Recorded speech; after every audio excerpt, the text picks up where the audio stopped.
तुम्ही अनुभव घेतला किंवा नाही घेतला तरी तुमचं जीवन चालू आहे. माणूस जेव्हा एखाद्या कृतीमध्ये, एखाद्या क्रियेमध्ये, घटनेमध्ये ज्यावेळेस तो जागरूकपणे उतरतो तेव्हा त्याला काहीतरी अनुभूती येते. जेव्हा तुमचं चित्त स्थिर होतं तेव्हा ती अनुभूती आपल्याला येते.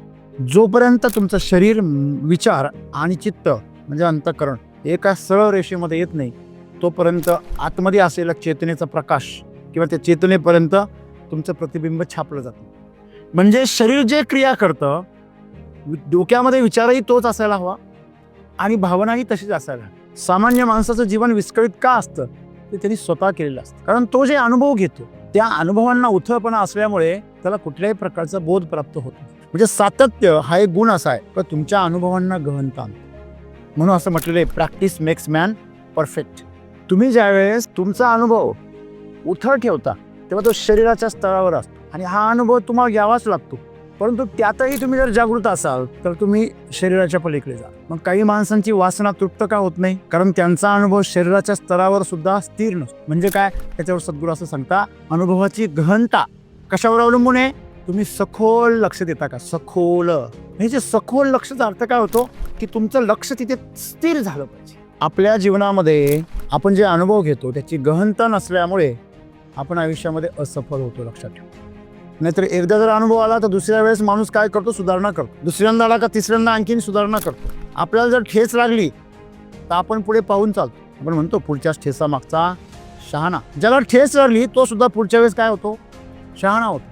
पण तो जर होत नसेल आणि त्याला पुन्हा तशीच ठेच लागत असेल त्याचं लक्ष नाही आहे. आणि हे जे लक्ष आहे तुमचं ते सखोल असलं पाहिजे. यंत्र माणसांपेक्षा जास्त शक्तिशाली का होत चालले? कारण माणसाचा अनुभव जो आहे तो उथळ व्हायला लागला. एखाद्या लहान मुलाकडेही सखोल लक्ष देण्याची क्षमता असू शकते एखाद्या म्हाताऱ्या माणसापेक्षा. आणि म्हणून आज आपण जे बघतो माणसाचा अनुभव किती आहे त्यापेक्षा तो गहन किती आहे हे आजकाल जास्त बघणं गरजेचं आहे. म्हणजे अनुभवाची गहनता जी आहे ती तुमच्या आत्तापर्यंतच्या आकलनावर अवलंबून की आज माणसं जीवन जगता खरी पण तृप्त नाही होत.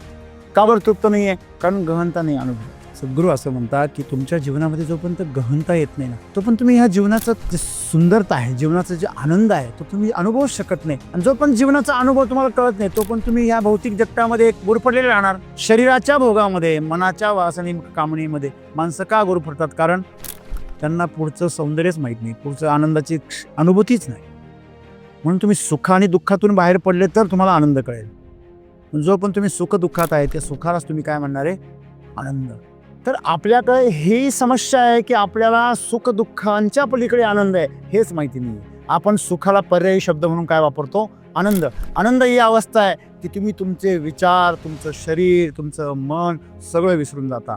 ही जी अवस्था आहे ती आनंदाची अवस्था आहे. किती वेळ तुमच्या आयुष्यामध्ये, तुमच्या जीवनामध्ये आनंदाची अवस्था जेवढी जास्त वेळ टिकली असेल तेवढा तुमचा जीवनाचा अनुभव सुखद आहे, गहन आहे. फार तज्ज्ञ होण्याची, फार योगा वगैरे करण्याची, फार साधना वगैरे करण्याची गरज नाही. सांसारिक मनुष्याने फक्त एकच गोष्ट करा. सद्गुरू म्हणता फक्त सखोल लक्ष द्या, तुमचं जीवन सर्वोत्कृष्ट बनेल.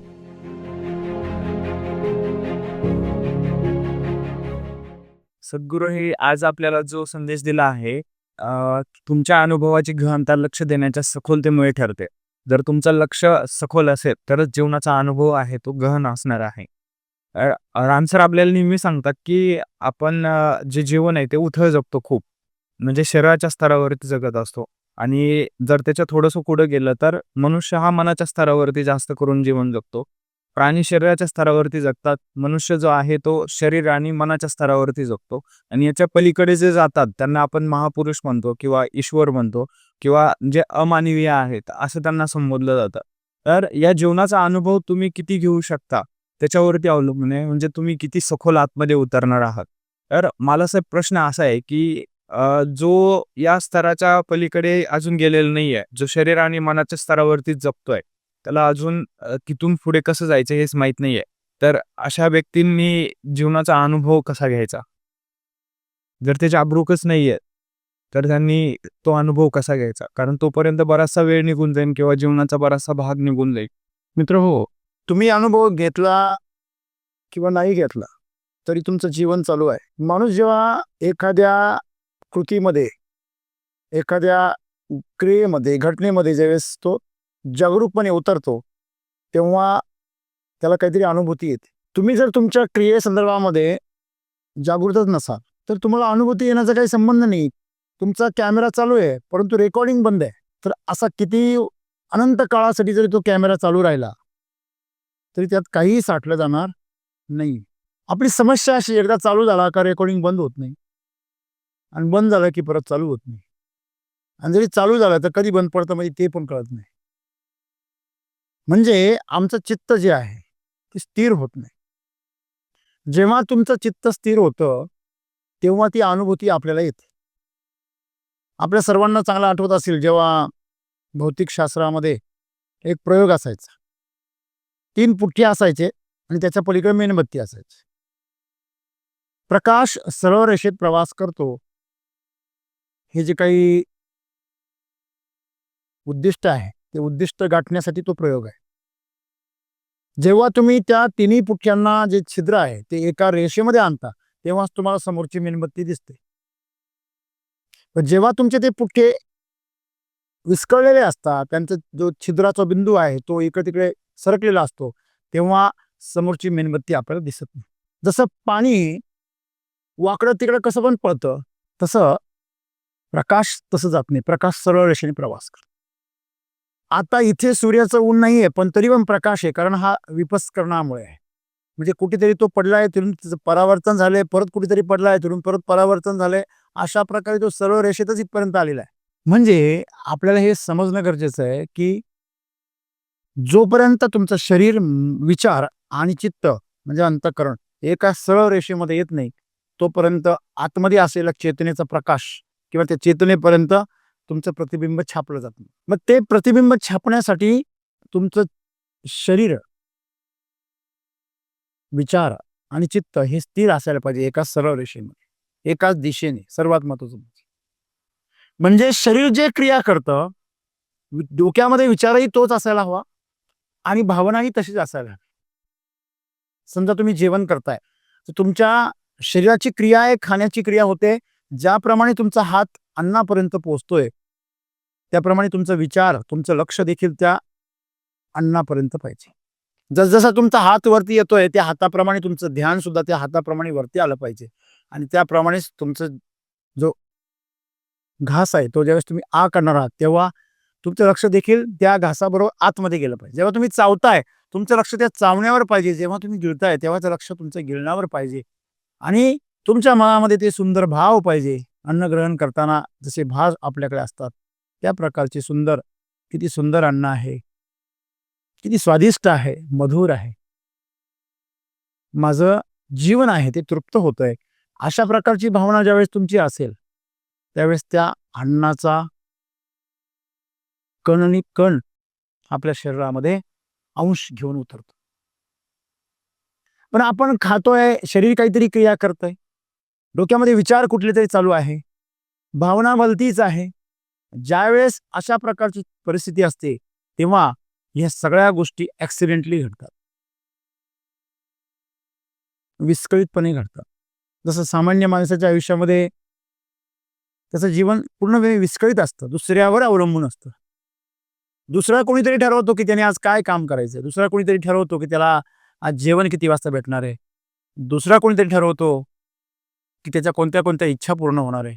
सांगण्याचं तात्पर्य असं की सामान्य माणसाचं जीवन विस्कळीत का असतं ते त्यांनी स्वतः केलेलं असतं. कारण तो जे अनुभव घेतो त्या अनुभवांना उथळपणा असल्यामुळे त्याला कुठल्याही प्रकारचा बोध प्राप्त होत नाही. एकच क्रिया आपण पुन्हा पुन्हा पुन्हा पुन्हा करतो आणि त्यातून आपल्याला अनुभव येतो असं आपण म्हणतो. बघा, कुठल्याही पदावर जर एखाद्या कार्यालयामध्ये किंवा एखाद्या कंपनीमध्ये जर जागा निघाल्या तर तिथं उल्लेख असतो 10 वर्षाचा अनुभव पाहिजे. कंपनी विचारते की तुम्हाला याच्यापूर्वी कुठे अनुभव आहे, आणि अशा अनुभवी माणसांनाच काय दिली जाते, संधी दिली जाते. तर अनुभवाची गहनता म्हणजे किती वर्षांचा अनुभव आहे, किती वर्ष त्याने अनुभव घेतलेला आहे, पुन्हा पुन्हा पुन्हा ज्याने अनुभव घेतलेला आहे त्याला अनुभवाची गहनता आली असा एक प्रकारचा समज आहे, अशा प्रकारची मान्यता आहे. सरकार दरबारी किंवा समाजामध्ये अशी मान्यता आहे की बाबा चला, याला किती फ्लाइंग आवर्सचा अनुभव आहे तो पायलट जास्त हुशार समजला जातो. कुठलाही पायलट किती अनुभव आहे, किती तास त्यांनी विमान उडवलेला आहे, त्याच्यावरती मोठी जबाबदारी दिली जाते. काय होतं, एकच अनुभव जेव्हा पुन्हा पुन्हा पुन्हा पुन्हा मिळतो तेव्हा तो प्रगल्भ होत चालतो. जसं पाण्याची धार जेव्हा एका ठिकाणी पडते, निसर्गाचा नियम आहे, ती खडकाला सुद्धा भेदून जाते जर ती सातत्याने पडत असेल तर. म्हणजे सातत्य हा एक गुण असा आहे का तुमच्या अनुभवांना गहनता आणतो. म्हणून असं म्हटलेलं आहे, प्रॅक्टिस मेक्स मॅन परफेक्ट. म्हणून अगदी साधारण पेक्षाही साधारण मनुष्य, जो ज्याला ज्ञानाचा अनुभव नाही, ज्याला विचारांची खोली नाही, तो सुद्धा नामस्मरणाने परमेश्वराच्या प्राप्तीपर्यंत पोहोचतो. कारण नामस्मरण म्हणजे काय आहे? अभ्यास आहे. पुन्हा पुन्हा पुन्हा पुन्हा पुन्हा पुन्हा, पण लक्ष देऊ नये. तुम्ही जर लक्ष, माणसं नामस्मरण करतात परंतु फक्त वैखरीने करतात. परा आणि पश्यंतीचं काय प्रकारे माहितीच नाही त्यांना. जेव्हा तुमचं नामस्मरण तुमच्या जिभेतून निघतं, कंठातून निघतं, ती वैखरी आहे. जेव्हा ते तुमच्या हृदयातून निघतं तेव्हा ते परेतून निघतं. जेव्हा तुमच्या एखाद्याबद्दल तुमच्या मनामध्ये कळवळा असतो तेव्हा तो कळवळा जाणवतो. मग तो कळवळा जेव्हा त्याच्या बोलण्यातून जाणवतो तेव्हा त्याचा आवाज कुठून आलेला असतो? त्याच्या हृदयातून आलेला असतो. आणि त्याच्याही पलीकडे जेव्हा एखादं लहान बाळ आपल्या आईला आर्त हाक मारतं, तो नाभीतून आलेला असतो. त्याला पश्यंती असं म्हणतात. तुम्ही ज्यावेळेस तुमचा अनुभव उथळ ठेवता तेव्हा तो शरीराच्या स्तरावर असतो आणि हा अनुभव तुम्हाला घ्यावाच लागतो. परंतु त्यातही तुम्ही जर जागृत असाल तर तुम्ही शरीराच्या पलीकडे जा. मग काही माणसांची वासना तृप्त का होत नाही? कारण त्यांचा अनुभव शरीराच्या स्तरावर सुद्धा स्थिर नसतो. म्हणजे काय? त्याच्यावर सद्गुरू असं सांगता, अनुभवाची गहनता कशावर अवलंबून आहे? तुम्ही सखोल लक्ष देता का? सखोल. एखादा तंबू ठोकलेला आहे त्याला आपण खोट्या ठोकतो, साईडनी गज ठोकतो. जर गज जर भक्कम सखोल खोलवर गेलेले असतील तर किती पण वादळ येऊ द्या, तंबू काय उडत नाही. इथे आम्ही मांड उडालेली पाहतो, कारण सखोल नाहीये, पाया सखोल नाहीये. जेवढी तुमची इमारत उंचीवर जाणार आहे तेवढी तुमची त्याची खोली पण काय होणार आहे? पायाची वाढणार आहे, तरच ती स्थिर राहणार आहे. हे जे सखोल लक्षाचा अर्थ काय होतो? की तुमचं लक्ष तिथे स्थिर झालं पाहिजे. आजूबाजूच्या प्रलोभनांनी, आजूबाजूच्या प्रभावांनी ते डावाडोल नाही झालं पाहिजे, असं लक्ष. जिथे तुमचं स्थिर होईल त्याचा तुम्हाला गहन अनुभव येईल. मग आज आपल्याकडे वयाचा नियम वापरला जातो की किती वर्ष त्याने अनुभव घेतलेला आहे. परंतु हे काहीसं वादग्रस्त धारणा आहे की वय झालं म्हणजे त्याला तेवढा अनुभव असतोच असं नाही. कशावरून? प्रमाण आहे. 30-40 वर्ष शेती केल्यानंतर आज शेतकरी आपल्या मुलांना सांगतो, बाबा रे शेतीमध्ये येऊ नको, शेतीचं काही खरं नाही, माझा जन्म तर गेला मातीमध्ये, तुझा घालू नको. खरं तर त्याने शेती केली, आयुष्यभर शेती केली, तरी पण त्याला अजून शेती कळली नाही. आपल्या जीवनामध्ये आपण जे अनुभव घेतो त्याची गहनता नसल्यामुळे आपण आयुष्यामध्ये असफल होतो, लक्षात ठेवा. नाहीतर एकदा जर अनुभव आला तर दुसऱ्या वेळेस माणूस काय करतो? सुधारणा करतो. दुसऱ्यांदा आला का तिसऱ्यांदा आणखीन सुधारणा करतो. आपल्याला जर ठेच लागली तर आपण पुढे पाहून चालतो. आपण म्हणतो पुढच्याच ठेसा मागचा शहाणा. ज्याला ठेस लागली तो सुद्धा पुढच्या वेळेस काय होतो? शहाणा होतो. आणि तो जर होत नसेल आणि त्याला पुन्हा तशीच ठेस लागत असेल, त्याचं लक्ष नाहीये. आणि हे जे लक्ष आहे तुमचं ते सखोल असलं पाहिजे. नुसतं असून उपयोग नाही. माणसाचं लक्ष असतं आता इथे, मग तिथे, मग तिथे. चंचलपणा, जेवढा तुमच्यामध्ये चंचलपणा आहे तेवढा तुमचा जीवनातला अनुभव एकदम उथळ असतो. पण चंचलपणा का असतो? कारण सखोलता येण्यासाठी मेहनत लागते. खोलवीर खोदायची तर खूप कष्ट लागतात, पैसे लागतात, मेहनत लागते, वेळ लागतो. उथळ विहीर खोदायला काय लागतं? आता नवीन जेसीबी आलेले हायड्रा, त्यांनी तुम्ही 5 परस विहीर खोदू शकता 2 दिवसामध्ये. 24 तासामध्ये तुमची विहीर तयार असते, जी पूर्वीच्या काळी कित्येक महिने लागायचे. 1 महिना तर लागायचाच. यंत्र माणसांपेक्षा जास्त शक्तिशाली का होत चालले? कारण माणसाचा अनुभव जो आहे तो उथळ व्हायला लागेल. मग अशा उथळ विहिरी तुम्ही कितीतरी खोदल्या तरी तुमच्या जीवनामध्ये पाणी नावाचं जे बोध आहे ते तुम्हाला मिळणार नाही. त्याचा झरा तुम्हाला सापडणार नाही. तुम्ही अशा किती पण विहिरी खोदल्या, तुम्ही लोकांना काय सांगणार? तुम्ही आयुष्यभर अशा विहिरी खोदल्या उथळ 4 फूट 5 फूट, तुम्ही लोकांना काय सांगणार? काही खरं नसतं रे, विहिरीला पाणी लागत नसतं. अशी जी लोक आहेत त्यांनी वयाचा मान गमावलेला आहे. एखाद्या लहान मुलाकडेही सखोल लक्ष देण्याची क्षमता असू शकते एखाद्या म्हाताऱ्या माणसापेक्षा. आणि म्हणून आज आपण जे बघतो की माणसाचा अनुभव किती आहे त्यापेक्षा तो गहन किती आहे हे आजकाल जास्त बघणं गरजेचं आहे. तुम्ही किती जुने आहात यावर तुम्ही तुमची जर जीवनाची जर गुणवत्ता मोजणार असाल तो एक मूर्खपणा ठरणार आहे. आणि तो ठरतो आहे तुम्ही अनुभव किती गहनतेने घेता. आम्ही म्हणतो की आम्हाला एवढ्या वर्षांचा अनुभव आहे. अरे तेवढ्या वर्षांचा अनुभव आहे पण सखोल आहे का? तुम्ही खोलीवर जाता का? तुमच्यामध्ये नवनिर्मिती होते का? नाही होत. का नाही होत?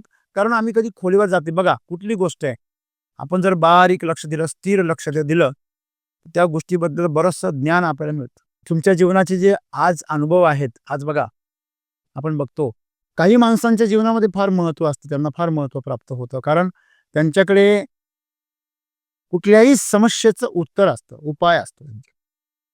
आपण म्हणतो फार टॅलेंटेड आहे. तर टॅलेंट तुमचं येतं कुठून? अनुभवातून. टॅलेंट कुठून आपोआप तर जन्माला येत नाही. मग तुमच्याकडे टॅलेंट जर निर्माण करायचं, बऱ्याच जणांना असं वाटतं की नाही तो जन्मजात बुद्धी त्याची चांगली आहे, फार हुशार आहे. तसं नाही, जन्मजात त्याची लक्ष देण्याची क्षमता चांगली आहे असं म्हटलं तुम्ही तर ते अतिशय योग्य ठरेल. त्याला जन्मजात उपजात बुद्धी आहे असं जे म्हणणं आहे ते म्हणणं अतिशय ढोबळ आहे, उथळ आहे. मग खरं जे स्पष्ट आणि वस्तुनिष्ठ जे स्टेटमेंट आहे ते काय आहे? तुमचा जे अनुभव आहे तो अनुभव घेण्या अगोदर तुमची लक्ष देण्याची क्षमता किती आहे, स्थिर, तुम्ही किती सखोल लक्ष देता. आपण नेहमी बघा सगळे लोक बऱ्याच वेळा समोरचा काय बोलतोय हेच बघतात. तो कोणत्या भावनेने बोलतोय इथपर्यंत फार कमी लोक पोहोचतात. फार कमी म्हणजे लाखांमध्ये एखादा पोहोचतो. समोरच्याच्या भावनांच्या पलीकडे तुम्हाला जर पोहोचता आलं तर त्याला म्हणायचं ऐकण्याची गहनता. बऱ्याच वेळा आम्ही जे ऐकतो ते कानापासूनच खाली पडून जातात. जेव्हा तुम्ही सायन्सला गेलात तर पहिले 6 महिने इंग्रजी कानापासूनच खाली गळायचं. कानाच्या मग शिरतच नव्हतं. हॅलो, अगोदर मेंदू म्हणायचं हे आपल्या गावचंच नाही, सोड ते विषय. हा, काही जण तिथूनच कॉलेज सोडून पळून गेले घरी. आपले ढोरं परवडले पण ते इंग्रजी अक्षर नाही परवडले. जे थांबले त्यांच्या कानात थोडं थोडं घुसायला लागलं. जे अजून थांबले त्यांच्या डोक्यापर्यंत पोहोचायला लागलं. म्हणजे ऐकण्याची गहनता तुम्हाला रस असेल तर निर्माण होते. कधी कधी आपण बघतो की एखादं कोडं दिलेलं असतं आणि त्या कोड्यामध्ये शब्द तयार करायचे असतात, आडवे उभे तिरपे, बरोबर आहे. मग फुलांची नावं शोधा.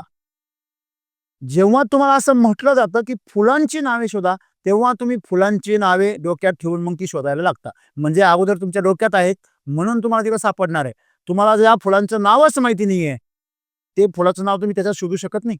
म्हणजे अनुभवाची गहनता जी आहे ती तुमच्या आत्तापर्यंतच्या आकलनावर अवलंबून आहे. तुमच्या आतमध्ये आहे का? जी स्मरणशक्ती तुमची आहे ती कचऱ्याने भरलेली आहे की ज्ञानाने भरलेली आहे? तुम्ही जर कचरा भरलेला असेल तुम्ही कचराच ओळखू शकता. तुम्ही कुठलीही गोष्ट तुम्हाला दाखवली तुम्ही त्यातला कचरा ओळखणार. एखादी वस्तू तुम्हाला भेट म्हणून दिली, आतली वस्तू काय आहे तुम्हाला जर माहित नसेल तुम्हाला पॅकिंग फार भारी आहे. एवढं सुंदर पॅकिंग मी आजपर्यंत नाही पाहिलं. आतमध्ये जी वस्तू आहे ती काय आहे हे आम्हाला जेव्हा कळत नाही तेव्हा आम्ही अशा प्रकारे आम्हाला जेवढं कळतं तेवढंच आम्ही आमचं ज्ञान पाजळतो. आणि म्हणून सद्गुरू असं म्हणता की तुमचं जीवन हे उथळ का आहे? कारण तुम्ही गहन सखोल लक्षच देत नाही कुठे. श्वास घेताय तरी पण लक्ष देत नाही. आपण काय बोलतो याच्याकडे बऱ्याच वेळा लोकांचं लक्ष नसतं. बोलून जाता आणि आपण त्याला जर विचारलं काय म्हटले, कुठं का, एवढी भ्रमित अवस्था आहे. मग मला सांगा शरीर, मन तुमचं त्याच्यानंतर तुमच्या भावना हे एक एक एक एक स्तर तुम्ही कसे पार करणार आणि कधी करणार? बरोबर आहे. आणि म्हणून सद्गुरू म्हणता की आज माणसं जीवन जगता खरी पण तृप्त नाही होत. का बरं तृप्त नाही आहे? कारण गहनता नाही अनुभवाची. समजा तुमचं एखादं आवडतं गाणं आहे किंवा आवडतं जेवण आहे किंवा आवडता ड्रेस आहे, काय जे असेल ते सगळ्यात आवडतं ठिकाण आहे. तुम्ही जर आवडतं जेवण आहे तर एक घास खाल्ल्यानंतर तुमचं मन भरायला पाहिजे. का असं आहे की 2-3 ताटं जेवण केल्यानंतर मन भरतं? शिवाय शरीरात जागा राहत नाही तेव्हा तुमचं जर मन भरत असेल तर तुम्ही विकृत आहात. मन भरण्यासाठी फक्त कशाची गरज आहे? लक्ष देण्याची गरज आहे. जागृत राहण्याची गरज आहे. आणि तण भरण्यासाठी त्याची जी पिशवी आहे तेवढी भरण्याची गरज आहे. तुमची गाडी 10 लिटरची टाकी आहे, त्याच्यामध्ये 10 लिटर्स काय बसणार आहे? पेट्रोल बसणार आहे. तुम्ही जास्त टाकायला गेले तर ते काय होणार आहे? वाया जाणार आहे. तसं शरीराचं आहे, पण मनाचं तसं नाही आहे. मन स्वतःच एक ढास आहे. तुम्ही किती जरी टाकलं त्याच्यामध्ये तर ते भरतच नाही. पण जर लक्ष दिलं ना ते एका क्षणात भरून जातं. आणि म्हणून माणसांची मनं अतृप्त राहतात. म्हणजे लक्षच नसतं. त्यांना जी गोष्ट मिळाली ना त्यात त्यांना इंटरेस्ट नसतो. जी त्यांना अजून मिळवायची आहे त्यात फार इंटरेस्ट असतो. हॅलो, जी माणसं तुमच्या आता जवळ आहे त्यांची तुम्हाला किंमत नाही, पण जी माणसाची तुम्ही अपेक्षा करताय अजून त्यांची फार किंमत आहे. बघा माणसांची गंमत पहा. समोर उभा आहे ना त्याच्याबरोबर बोलत असताना जर फोन आला ना तो बिनकामाचा का असेल त्याला महत्व असतं. आपल्याला काय महत्वाचं आहे जे समोर आहे आपल्या जवळ आहे आता त्याचं काहीच महत्व नाही. पण जे अनुभवात कधीतरी होतं, विचारांमध्ये आहे किंवा कल्पनेमध्ये आहे त्याचं आम्हाला फार महत्व आहे. आणि म्हणून आम्ही जीवनाचा कुठलाच अनुभव कधीच प्रगल्भतेने घेत नाही. आणि म्हणून सद्गुरू काय म्हणता की तुम्हाला जीवनामध्ये अनुभवांची गहनता जर मिळवायची असेल तर तुम्हाला लक्ष देण्याची गरज आहे. सखोल लक्ष द्या. जे काही करता त्याच्यावर सखोल लक्ष द्या. फक्त लक्ष द्या. मग तुम्ही मला विचारता कशाला लक्ष द्या? नवनाथ ग्रंथ कधी जर ऐकला असेल तुम्ही? जेव्हा चरपटीनाथ तपश्चर्याला बसले 12 वर्षाच्या, मला वाटतं त्यांना चौरंगीनाथ पण म्हणतात, राजाच्या घरामध्ये जन्माला आलेले, परंतु कसला तरी त्यांच्यावरती आरोप करण्यात आला. त्या आरोपाच्या शिक्षेप्रित्यर्थ त्यांचे हात आणि पाय कलम करण्यात आले, चौरंग करण्यात आला, म्हणून त्यांना चौरंगीनाथ असं म्हणतात.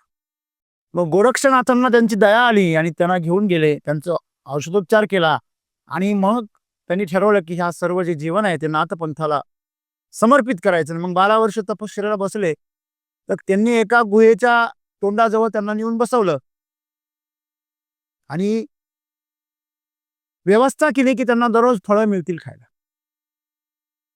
आणि जंगली श्वापदांनी त्रास देऊ नये म्हणून त्या गुहेच्या बाहेर एक शिळा लावली, उभी करून ठेवली अशी, आणि त्याला सांगितलं जर तुझं लक्ष या शिळेवरून बाजूला गेलं ना ही शिळा तुझ्या डोक्यात पडेल आणि तू संपशील. 12 वर्ष खाल्लं नाही पिलं नाही काहीच नाही, सारखं त्याच्यावरच लक्ष. तर आपल्याला मोठा प्रश्न पडतो, इथं 12 तास जीवन निघून जाईल, ते कसं काय बसले असेल? मग तुम्ही जा ना हिमालयामध्ये, बर्फाने पूर्णपणे गाडून गेलेले, पूर्णपणे बर्फ स्वतःच बर्फ झालेले असे कित्येक साधू तुम्हाला तिथे तपश्चर्या करताना दिसतील. खाणं नाही का पिणं नाही का, शरीराचा पूर्ण सापळा झालेला. आम्हाला फक्त हे भौतिक जीवन माहिती आहे, भौतिक जीवनाच्या पलीकडे आमचा काही अनुभवच नाही. म्हणून आम्हाला दादा गुरूंसारखे जर नुसते 1 ग्लास पाण्यावर जगणारी माणसं 4-4 वर्ष जर असं आम्ही पाहिलं तर आम्ही म्हणतो चमत्कार आहे. आमच्या अकलेच्या बाहेर असल्यावर चमत्कारच असतो. जादूगार स्टेजवर करतो त्याला बी आम्ही चमत्कार म्हणतो. नंतर करतो त्यांनी आपल्याला बावटमध्ये काढलेले. तुमच्या अज्ञानाचा फायदा घेतो तो आणि हात चलाकी करतो, त्याला आम्ही काय म्हणतो? जादू.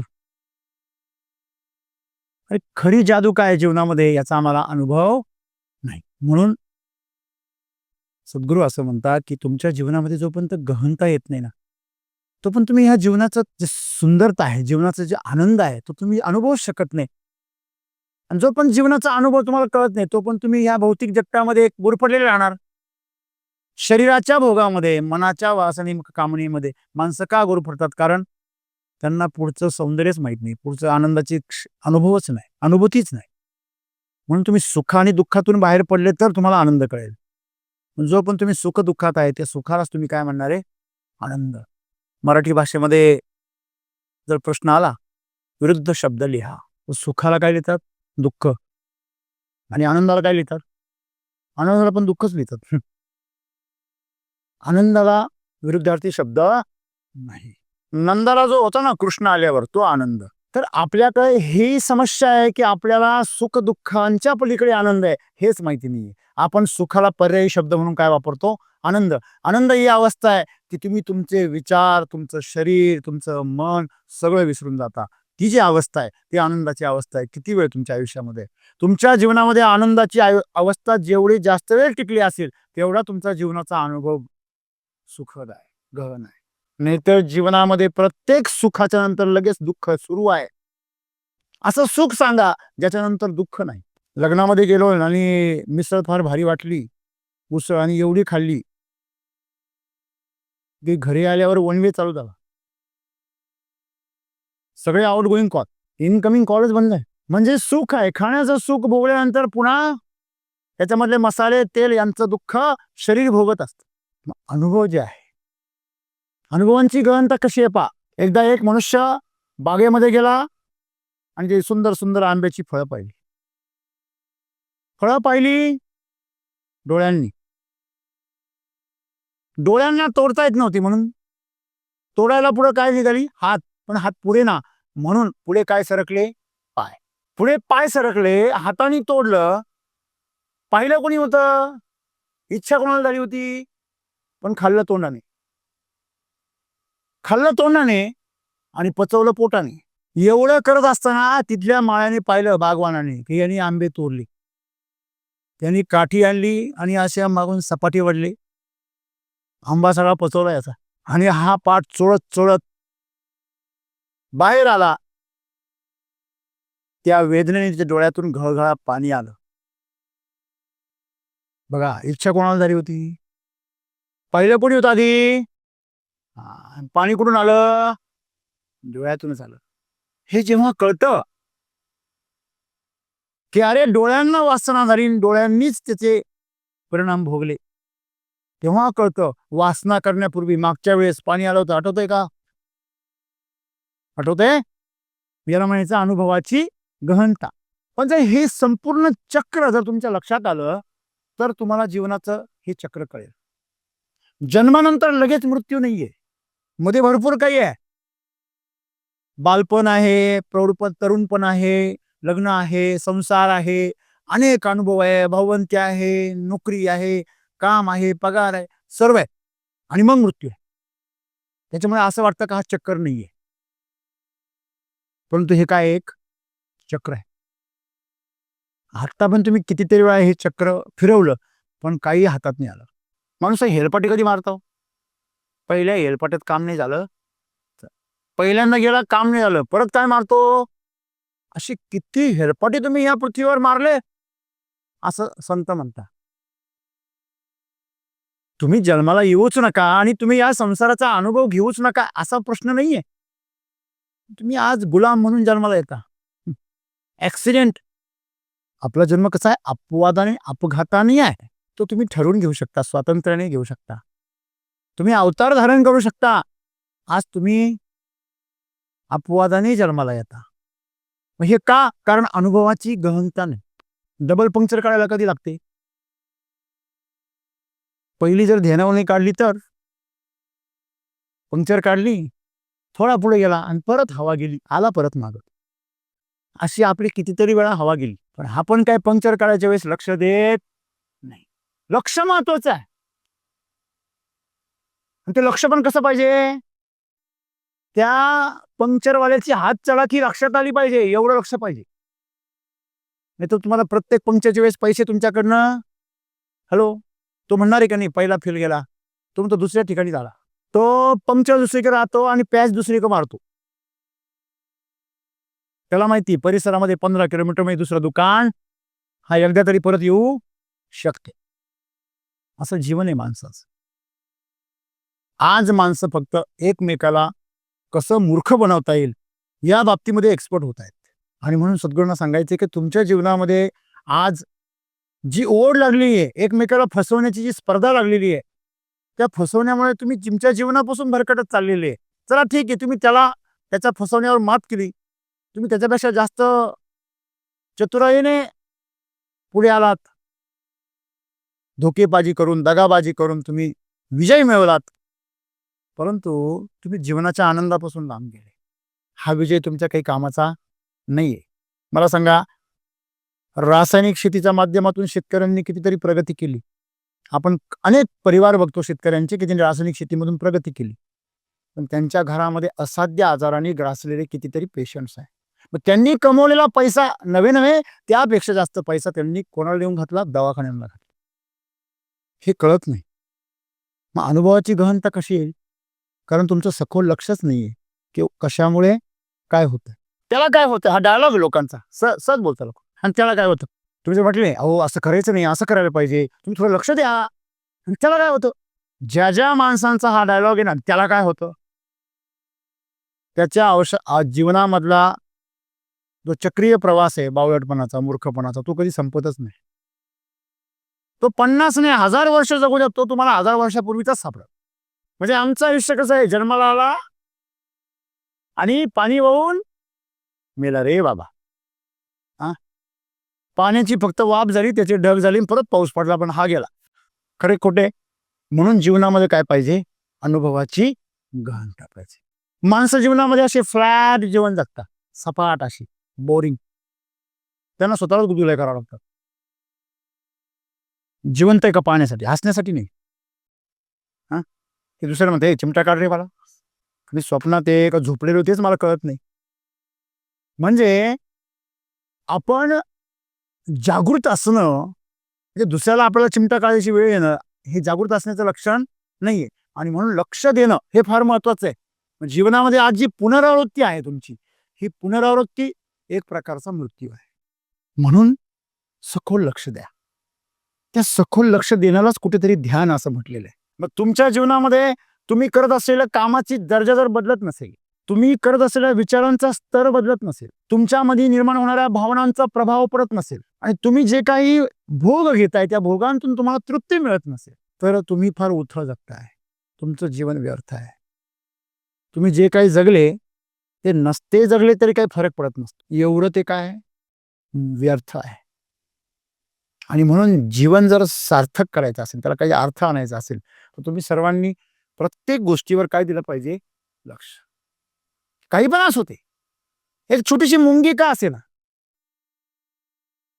तुम्ही नुसतं मुंगीवर जरी लक्ष दिलं, तुमचं अख्खं आयुष्य खर्ची पडेल तरी त्याचा पूर्ण अभ्यास होणार नाही.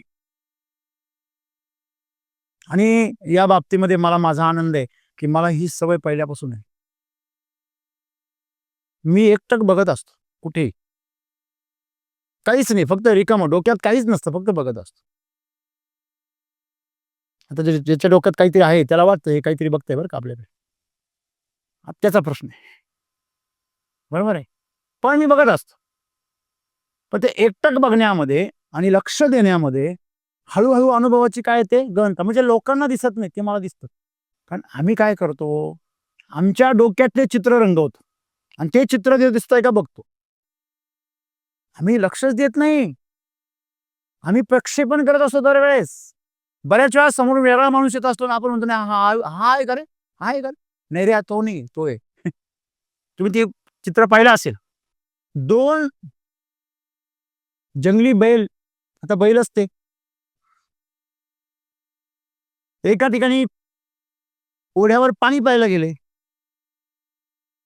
तर बाकीचे सगळे बैल त्या पुढच्या बैलाला म्हणता, ए ते लाकडाचं ओंडकं बघ, त्याच्यावर चढ जरा, तिथं पाणी पी. तो जो पुढे आहे तो म्हणतो नाही रे, मगर आहे. तो मागचा म्हणतो काय बावळट असे का, कसली मगर आहे, हल्ली असती ना, मग डोळे दिसले असते. बघ बघ लाकडाचा ओंडकाच आहे. हा पुढे जातो, असा पाय आपटून बघतो, मगर आहे. हे बाकीचे मागचे म्हणतात अरे पाणी पिऊन घे ना तू, कशाला उगाच डोक्याला ताप करतोय, कसली आली मगर बिगर, लाकडाचा ओंडका आहे, किती वेळ झाला पडलाय. असं आहे का. हा पुढे पाण्याला जातो आणि ती मगर बाहेर येते आणि त्याला गिळते, त्याला पकडते आणि आत पाण्यात घेऊन जाते. मग हे बाकीचे म्हणतात हा मगर आहे रे, हे अनुभवाची गहनता अशी आहे, तुम्ही तुमचं आयुष्य संपतं पण तुम्हाला अनुभव येत नाही. आणि तुमचा जो अनुभव असतो ना तो शेवटचा असतो, तेव्हा तुम्ही मेलेले असता. मरताना कळतं काय जीवन होतं आपलं, काय होतं. आणि तुम्ही ऐकले असेल, अनेक सेलिब्रिटीज असतील, महान लोक असतील, ते सांगता, मरताना सांगता, काही अर्थ नाही या पैशांमध्ये, प्रतिष्ठेमध्ये, या सगळ्या गोष्टींमध्ये. जर काही अर्थ असेल तर तो जगण्यात आहे. म्हणजे जो जगण्याचा अनुभव आहे, तुम्ही आता इथे उभे आहात, काहीतरी ऐकतात, त्याचा आनंद घ्या. तुम्ही जेव्हा काम कराल तेव्हा कामाचा आनंद घ्या. जेव्हा तुम्ही जेवण कराल तेव्हा जेवणाचा आनंद घ्या. नाही तर जेवण इकडे चालू असतं आणि इकडे काहीतरी चालूच असतं. अरे जेव. म्हणजे शरीर जे करतं तेच विचार डोक्यात पाहिजे आणि तेच चिंतन पाहिजे तुमच्या चित्तामध्ये आणि तसेच भाव तुमचे असले पाहिजे. जेव्हा अशा प्रकारचं जीवन तुम्ही जेवताना बघा, जेव्हा भंडारा असतो, मिष्टान्न भोजन असतं, सर्वांचं लक्ष कशामध्ये असतं?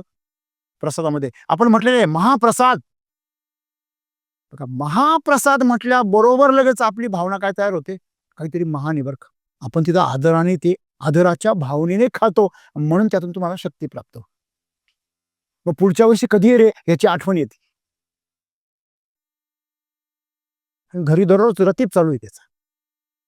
पण ते काय पांचाट करून ठेवलंय? हं? अरे हा अति महाप्रसाद आहे. हे तुला कधी कळणार आहे? तुमचं शरीर म्हणजे देव आहे. यज्ञकुंडामध्ये तुम्ही काय घालता? आहुती घालतात. वदनी कवळ घेता नाम घ्या श्रीहरीचे, सहज हवन होते नाम घेता फुकाचे. जीवन करी जीवित्वा, अन्न हे पूर्ण ब्रह्म, उदर भरण नो हे जाणीजे यज्ञ कर्म. यज्ञ कर्म, यज्ञ कर्म. यज्ञ करताय तुम्ही यज्ञ. आजूबाजूला 4 ब्राह्मण बसू का आता? मग तुला कळेल का तू यज्ञ करतोय. जेवण एवढं आदराने खाल्लं पाहिजे. नुसतं जेवणाचा विषय नाही.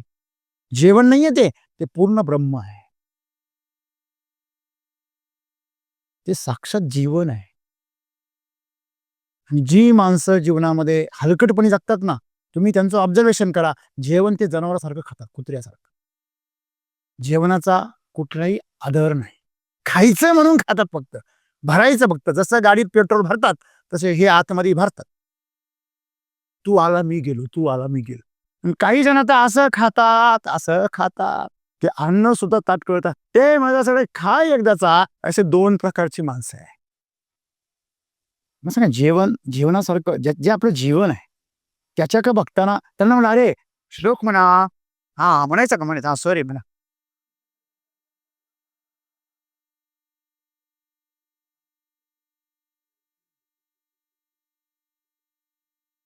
बरं. एका दिवशी राग जर आला ना, रागात कसला श्लोक? हां? रागात भरल्याने काय गाडीला पेट्रोल समजा रागाने भरलं, तर काय ती काय गाडी चालणार नाही का? चालेल. पण स्फोट केलेले रस्त्यानी. कळलं का? हां? ऊर्जा कोणत्या भावनेने ग्रहण करता तुम्ही? किती सुंदर आहे. हे जीवनामध्ये लक्ष देणं किती गरजेचं आहे.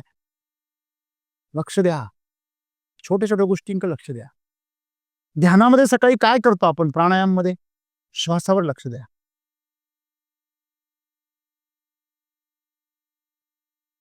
त्याच्याबरोबर आतमध्ये जा. फिरून या आतमध्ये जाऊन. श्वासाबरोबर मध्ये जा, परत बाहेर या. हा श्वासामध्ये ढकलितो. त्याला सांगितलं कर्म करू नको, तो तिथं पण कर्म करतो. बरं, दरवेळेस तो फार अगदी निवांत श्वास सोडतो, पण यावेळेस त्याला घाई होती श्वास सोडायची. कधी बाहेर सोडेल? हां? आतमध्ये काय गुदमरतो का तुमचा जीव? म्हणजे आम्हाला जिथे योग्य ठिकाणी लक्ष देण्याची गरज आहे, ते आम्ही देत नाही. गुलाबाचं फूल पाहिलं ना, त्याच्या सौंदर्याचा अनुभव घ्या. ते माझं झालं पाहिजे. ही का बरं अपेक्षा आहे? तुला खायचं आहे? गुलाब खातं का कोणी? मग काय करायचंय काय तुला? त्याच्या पाकळ्या तोडून इकडे-तिकडे फेकायच्या आहे? काय करायचं काय? काय विकृती आहे? तुम्ही त्याचं सौंदर्य पहा. एखादा सुंदर देखावा आहे बघा. हा कुणी केला असेल? कधी केला असेल? कशाला केला असेल? म्हणजे आपलं लक्ष स्वतःवर केंद्रित होतच नाही. आपलं लक्ष सतत भरकटत असतं. इकडे, तिकडे, इकडे आणि जे बघतोय त्याच्यावर तर नसतंच. हळू, आहे की नाही? म्हणजे आम्ही एखाद्या गोष्टीचं विश्लेषण करण्यामध्ये फार इंटरेस्टिंग असतो. त्याचे तुकडे तुकडे करण्यामध्ये आपल्याला फार रस असतो. एखादा बॉक्स आहे तुमच्या समोर आणि पूर्ण पॅकिंगमध्ये आहे. पूर्ण पूर्वी काय व्हायचं, लोक दिल्ली कोडे यायचे कशामध्ये, ते आता हे लुटमारीचे हे फ्रॉड वगैरे आताच नाही, पूर्वी काळापासून येते, अनंत काळापासून आहे. मूर्खांसाठी हे फ्रॉड कायम आहे. जे लोभी लोक आहे, जे मूर्ख लोक आहे, त्यांच्यासाठी लुटणारे कायम बसलेले आहे. त्या काळामध्ये म्हणजे मी लहान असताना पेपरमध्ये छापून यायचं, हे कोडं सोडवा, आणि सोपं असायचं बरं का, त्याला लॉजिक असायचं. हे कोडं सोडवा आणि कॅमेरा मिळवा. बरोबर आहे. मस्तपैकी कोडं सोडवायचं, पोस्टाने पॅक करून ₹50 खर्च त्याला यायचा, ते पाठवायचं दिल्लीला. तिकडून पत्र यायचं परत का तुम्हाला कॅमेऱ्याचं बक्षीस लागलेलं आहे. म्हणजे भरपूर बक्षीस असायचे, अगदी घड्याळापासून ते कॅमेऱ्यापर्यंत. त्या काळामध्ये ₹1 किंमत फार मोठी. आताच्या ₹100 एवढी तेवढी ₹1 तेव्हा किंमत होती. तुम्हाला कॅमेरा लागलेले आहे, तुम्ही ₹100 पाठवा, तुम्हाला ₹550 कॅमेरा मिळणार आहे. केवढा आनंद. मग ₹100 मनी ऑर्डर करायची. पहा बरं का, तिकडनं बरोबर बॉक्स यायचा, एकदम परफेक्ट, एकदम सुंदर पॅकिंग. घरी आणायचा बॉक्स, घरी आणल्यानंतर फोडायचा, बॉक्समध्ये परत एक बॉक्स. त्यांना वाटलं जास्त म्हणजे नाजूक असतो ना कॅमेरा, मग त्याने जास्त पॅकिंग केला असेल, मग मधला पण फोडला, त्याच्यामध्ये पण परत एक बॉक्स. कॅमेऱ्याचा आकार सुद्धा क्रॉस झाला, एवढा छोटा बॉक्स. आता याला शंका यायला, एवढा छोटा कॅमेरा असतो का? तुम्ही नाही, आता आधुनिक टेक्नॉलॉजी नवीन ज्ञान आला असेल. त्यांनी फोडला आणि शेवटी खेळण्यातला कॅमेरा निघाला. असं खूप वेळा व्हायचं. शिलाई मशीन, बक्षीस काय? शिलाई मशीन, घरगुती शिलाई मशीन. असं घडलं की तुम्ही कायद्याने काहीच करू शकत नाही, जरी पकडलं तरी. कायद्यातली पवार तुम्ही काय सांगितलं होतं, कॅमेरा ह्या कंपनीचा, या आकाराचा, या असं काहीच नव्हतं ना, कॅमेरा. ते शिलाई मशीन जेव्हा आलं ना, शिलाई मशीन एवढ्या बॉक्समध्ये. शिलाई मशीन एवढ्या बॉक्समध्ये कसं काय आलं असेल, तिथे एवढं मोठं असतं ना. बरं चला आणलं तर खोडून पाहू. पैसे पाठवले त्याला ₹500. फोडलं, शेवटी आतमध्ये एवढ्या पेटीमध्ये एक सुई निघाली. ज्यांच्याजवळ अनुभव नाही जीवनाचा, ते आयुष्यामध्ये कायम लुटले जाणार. क्षणोक्षणी करावा हाच विचार, आयुष्य खातो काळ सावधान. सावधान व्हा. आपण लग्नात किती वेळा सावधान म्हणतो, तरी सावधान नाही होती. शेवटी मेला ते मग त्याला म्हणतो राम नाम सत्य आहे. जिवंत असताना कधी राम राम नाही घातला, पण मेल्यावर मात्र राम राम म्हणता लोक. खरं आहे का खोटे? मग ही समस्या आहे माणसांची, जिवंत असताना आकडूपणा, म्हणजे जीवनाचा अनुभव तुम्हाला नाहीये. आणि म्हणून सद्गुरू सांगता की सखोल लक्ष देऊन जगा, तुम्हाला जीवनामध्ये अनुभव येईल. काहीच अभ्यास करायची गरज नाही. तुम्हाला डोळे दिले ना, हा, डोळ्याने जिकडे पाहाल पूर्ण लक्ष द्या, तुमचं चित्त एकाग्र करा. त्या चरपटीनाथासारखं, चौरंगीनाथासारखं लक्ष, चित्त एकाग्र करा. सगळे प्राण एकवटून आणा.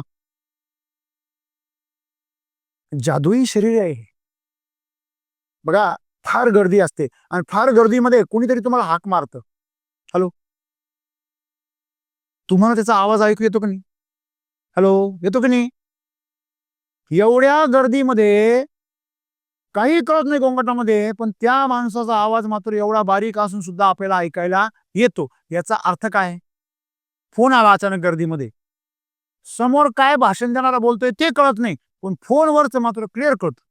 एवढ्या गोंधळात काय, थांबरे जरा गोंगाटात आहे, तरी पण कळत. ते बोलतो त्याला काही कळत नाही, पण जो ऐकतो त्याला कळत. का? तुमच्या शरीराची घडणच अशी आहे इंद्रियांची, कधी तर तुम्ही लक्ष द्याल ते शक्तिशाली होतं. हो, तुमच्या लक्षामध्ये किती ताकद असेल, तर जे मानसिक तज्ञ आहे, जे जादू करतात, मानसिक ज्याला म्हणतात, मनाची जी तज्ञ आहेत, ते लोक फक्त लक्ष देऊन एखाद्या नटाचा स्क्रू ढिल्ला करतात, चमचा वाकवतात, लाईव्ह प्रयोग करतात. बघा तुम्ही इंटरनेटवर. एवढी तुमच्या लक्षामध्ये ताकद आहे, तुमच्या ध्यानामध्ये, तुमच्या लक्ष देण्याच्या शक्तीमध्ये प्रचंड ताकद आहे. तुम्हाला पाहायचं असेल ना, लक्ष म्हणजे नुसतं पाहणं नाही, एखाद्याबद्दल पाहणं, विचार करणं, चिंतन करणं आणि त्याच्याबद्दलच भावना निर्माण करणं, या गोष्टीला लक्ष म्हणतात. लक्ष म्हणजे नुसतं पाहणं नाही. तुम्ही एखाद्या उंच जागी उभं राहा, रस्त्याने जाणाऱ्या एखाद्या माणसाच्या पाठीमागे इथं 3 मिनिटं बघत राहा. तो तुमच्याकडे वळून बघणार वर. एवढी ताकद आहे. जीवनामध्ये ज्यांना कोणाला लक्ष प्राप्त होत नाही ना, याचा अर्थ त्यांचं लक्षच नाही. आहे पण उथळ आहे. आहे पण स्थिर नाहीये. बोर एकाच ठिकाणी घ्या, पाणी लागेल. नाही पाणी लागलं तर तेल लागेल. नाही तेल लागलं तर ज्वालामुखी लागेल, पण काहीतरी लागेल. तुमचा बोरची क्षमता कमी होईल, पण ते देण्याची क्षमता कमी नाही आहे या सृष्टीची. लक्षामध्ये. आणि म्हणून सद्गुरू असं म्हणता की तुमचे लक्ष देण्याची जी खोली आहे, सखोलता जेवढी गहन असेल, तेवढा तुमचा अनुभव गहन असेल आणि तेवढा तुमचा आयुष्याचा, जीवनाचा जो अनुभव आहे तो पण काय असेल, गहन असेल. आणि ज्या माणसांकडे गहन अनुभव नाहीये, त्या माणसांचं जीवन नेहमी अतृप्त राहतं, उथळ राहतं आणि त्यांना कुठल्याही प्रकारच्या जीवनामध्ये आदर मिळत नाही, कुठली तृप्ती मिळत नाही. आणि आपण जन्माला का आलो आणि आपण जन्माला येऊन काय केलं, या 2 प्रश्नांनी त्यांचं जीवन कायम पोखरलेलं असतं. तुम्हाला मी मार्गदर्शन करतो. मला मार्गदर्शन कोणी केलं असेल? जे कुठेच पुस्तकात नाहीये, जे कुठे लिहिलेलं पण नाहीये, जे कुठेही नाहीये, असे अनुभव सुद्धा मी सांगतो, असे प्रॉब्लेम सुद्धा सोडवतो. मग हे मला कसं कळलं असेल किंवा मला हे ज्ञान कुठून मिळालं असेल? पण बऱ्याच वेळा असं झालेलं की एखाद्या शेतामध्ये किंवा एखाद्या बागेमध्ये आम्ही जायचो, तर त्यांची कंप्लेंट असायची प्रचंड. गुंतागुंतीची त्यांची कंप्लेंट असायची आणि तिथं गेल्यावरती मला पण माहित नसायचं मी यांना तर काय उत्तर देऊ. मला माहितीच नाही याचं, या समस्येचं उत्तरच माहित नाही. जसं तुम्ही म्हटले की सगळं केलं यांनी, तर मी काय करायचं माहिती का? जाऊन त्या बागेमध्ये फक्त फिरायचं, फक्त बघायचं, बस काहीच नाही. तुम्हाला मी जे शिकवतो, निरीक्षण, परीक्षण, समीक्षण, स्थिरता आणि प्रतिसाद, हे माझ्या जीवनाचं सूत्र आहे. मी कुठून तयार केलेलं नाही. मी जेवढे तुम्हाला सूत्र सांगतो ते सगळे मी माझ्या जीवनातले सांगतो. कुठल्या पुस्तकातून वाचून पाठ करून नाही. सायंटिफिक तथ्य मी वाचत असे, परंतु जे सूत्र जे आहे जीवनातले ते स्वतः मी अनुभवले, बनवले नाही, अनुभवले. जेव्हा त्या बागेत जायचो मी शांत बसायचो. त्या शेतकऱ्याला प्रश्न विचारत राहायचो आणि शांत राहायचो. तो चिडायचा, बोलायचा, मी काहीच नाही, मी शांत राहायचो. त्या झाडाकडे बघत राहायचो. त्या झाडांकडे फिरत राहायचो, बघत राहायचो, बघत राहायचो, प्रश्न विचारत राहायचो. असं 15-20 मिनिटं, अर्धा तास झाला की आपोआप त्या प्रश्नाचं कारण सापडायचं आणि त्याचं उत्तर तिलाच सापडायचं. माझा प्रत्येक अनुभव तिथं एवढा सखोल असायचा की मला तो अनुभव परत घ्यायची कधी गरज पडलीच नाही. तुम्ही सुद्धा यांची आज परिस्थिती अशी आहे की त्यांची प्रगती होत नाहीये, की त्यांची डेव्हलपमेंट कोणत्याही क्षेत्रामध्ये तुमची डेव्हलपमेंट जर होत नसेल तर 100% तुम्ही लक्ष देऊन करत नाही. तुम्ही जर लक्ष देण्याची क्षमता जर विकसित केली तुमची, त्याच्याकरता तुमची अटॅचमेंट पाहिजे. कुठल्याही इकोकार्डिओग्राफ असेल किंवा तुमचं MRI असेल किंवा तुमची कुठलीही टेस्ट असेल, त्या टेस्टमध्ये जोपर्यंत तुम्हाला मशिनरी जोडली जात नाही, तोपर्यंत ती पण इन्फॉर्मेशन कलेक्ट करू शकत नाही. ही मशिनरी सुद्धा, ते यंत्र सुद्धा काही मिनिटं घेतं स्कॅन करायला. मग हे जे यंत्र आहे, हे पण यंत्रच आहे मेंदू नावाचं. याला तुम्ही वेळ दिला पाहिजे. जेवढे तुम्ही बधीर असाल तेवढा जास्त वेळ लागेल. आता ते ओपन सांगायलाच पाहिजे ना. पण असा अजिबात अर्थ नाहीये का तुम्हाला कधी त्याचा बोधच होणार नाही. असा माणूस जन्माला आलेला नाही अजून, तर त्याला बोध नाही होत. हा, तो दुर्लक्ष करू शकतो. समज हे आपलं काम नाही, बरोबर ना. त्याने अगोदर ठरवले हे आपलं काम नाही, की कोण थ्रो आला का हा मध्ये पळायचं गुंतून टाकायचं. त्याला हे माहितीच नाही, आपण पळायचा जर प्रयत्न केला तर गडबडीमध्ये तो बॉल सुटू शकतो. पण जर आपण जागेवर राहिलो तो शांतपणे स्टंप उडवी. म्हणजे अर्ध्यावर जे आशा सोडून देताना त्यांना कधीच पूर्ण अनुभव आयुष्यात येत नाही. तिथं का बरं असं करतात? त्यांच्याकडे ऊर्जाच नाही. त्यांना वाटतं एवढी वाचून जाईल. बचा बचा के जी रे. माझ्यासारखा म्हणतो शेवटची ऊर्जा इथं का संपेना? काय असेल तेवढी लगेच इथं संपून टाकू शेवटचं आयुष्यामधले. म्हणजे प्रत्येक अनुभव शेवटचा म्हणून मी जगतो. हा जो आजचा दिवस माझा तुम्ही दिवस म्हणता, मी तास समजतो. हा आत्ताचा तास माझा शेवटचा आहे असं समजून मी पूर्ण ऊर्जा झोकून देतो. आणि पूर्ण ऊर्जा ज्यावेळेस झोकून देतो तेव्हा मला तिकडनं पण तेवढाच प्रचंड काय मिळतो, प्रतिसाद. की तुमच्या जीवनाचं रहस्य एकच आहे. माझ्याकडे जे सूत्र आहे कुठलं आहे? पूर्ण झोकून देणे आणि एकाग्र होऊन जाणे. प्रकृतीला सांगा, स्वतःला झोकून द्या आणि कित्येक दिवस त्याच्या मागे राहा. यश मिळाल्याशिवाय राहत नाही. आपलं असं आहे, लागू भागू टोला, गाजराची पुंगी वाजली तर वाजली तर खमोडून खाली. अशा प्रकारे जीवन जगल्यावर तुम्हाला यश नाही मिळणार आहे. म्हणून तुमच्या हातामध्ये जे आता काम असेल किंवा तुमच्यासमोर जे चॅलेंज असेल, या सगळ्या गोष्टी तुम्ही सहज पुढे जाऊन ओव्हरकम करू शकता. जसं तुम्ही पूर्ण ऊर्जा झोकली पाहिजे. बघा, तुम्ही ऊर्जा झोकून दिल्यावर खड्डा तयार होईल तुमच्या शरीरामध्ये आणि ते शरीर तो खड्डा भरून काढायचा प्रयत्न करेल. हे खड्डाच होऊन देते नाही.